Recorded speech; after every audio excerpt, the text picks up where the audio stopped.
Hey, brothers and sisters. So Pastor JD, he posted to community post on YouTube, and not everybody sees these posts. So I thought I'd make a quick little video about this. So this was his response to YouTube censorship. His latest video, Decision Time, his prophecy update, was taken down.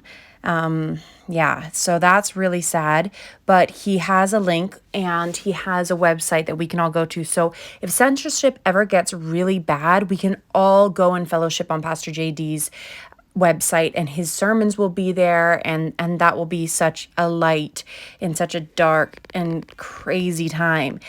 They're really censoring the people who are proclaiming the end days and the truth. There are so many people out there, brave doctors and brave Christians and brave messengers who are just telling the truth, and it gets censored and gets censored and gets censored. Just remember, 2 Timothy 3:1-5, this explanation of the last days, this is where we are right now. This know also that in the last days perilous times shall come, for men shall be lovers of their own selves, covetous, boasters, proud, blasphemers, disobedient to parents, unthankful, unholy, without natural affection, truce breakers, false accusers, incontinent, fierce, despisers of those that are good, traitors, heady, high-minded, lovers of pleasures more than lovers of God, having a form of godliness but denying the power thereof. From such turn away. This is an exact description of the character of a lot of this generation. And it is really sad. And everything that the Bible says would be happening in the last days is happening right now. Everything. We are clearly seeing it. I've never seen anything like this in my entire life. Just the Bible playing out before our very eyes. 2020 and 2021 has just been insane.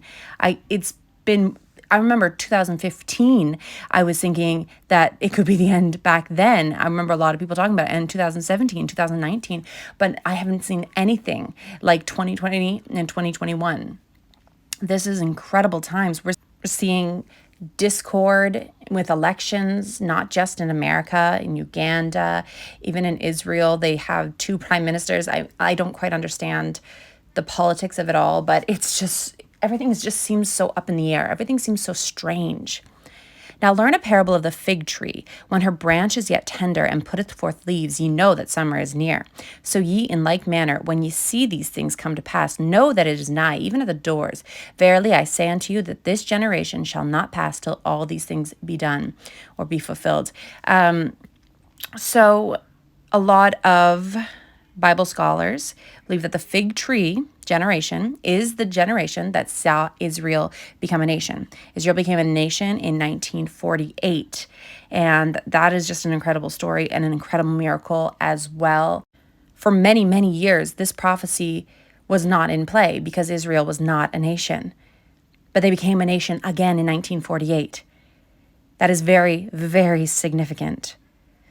Now, when you look at Psalm 90:10, the years of our lives are 70, or even by reason of strength, 80. Yet their span is but toil and trouble.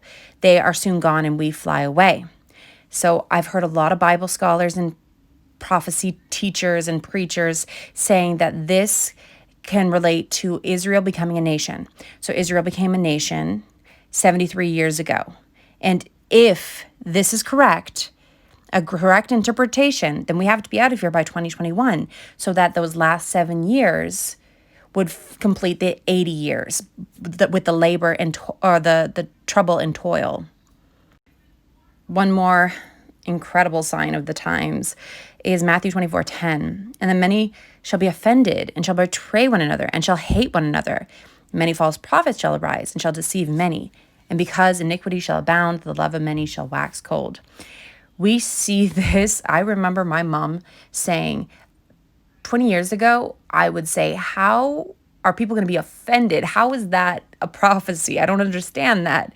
And then as time went on and the political correctness agenda and everyone started to tiptoe around issues and tiptoe around every little thing. People don't want to speak out. People don't want to proclaim the gospel. People don't want to say that Jesus is coming soon.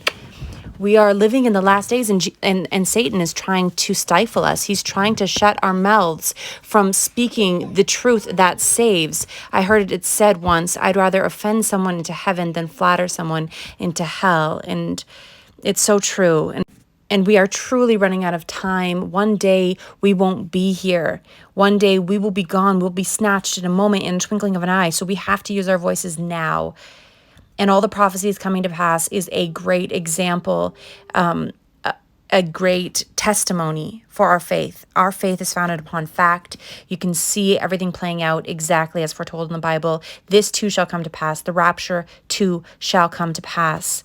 So please come to Christ while there is still time this side of the rapture. I will link Pastor JD's sermon, his website. I will link the prophecies coming to pass, how to get saved, and the left behind letter to leave around your home for those who are not saved, who will be left behind and will have questions. Okay, I love you all so much. God bless you all. Maranatha.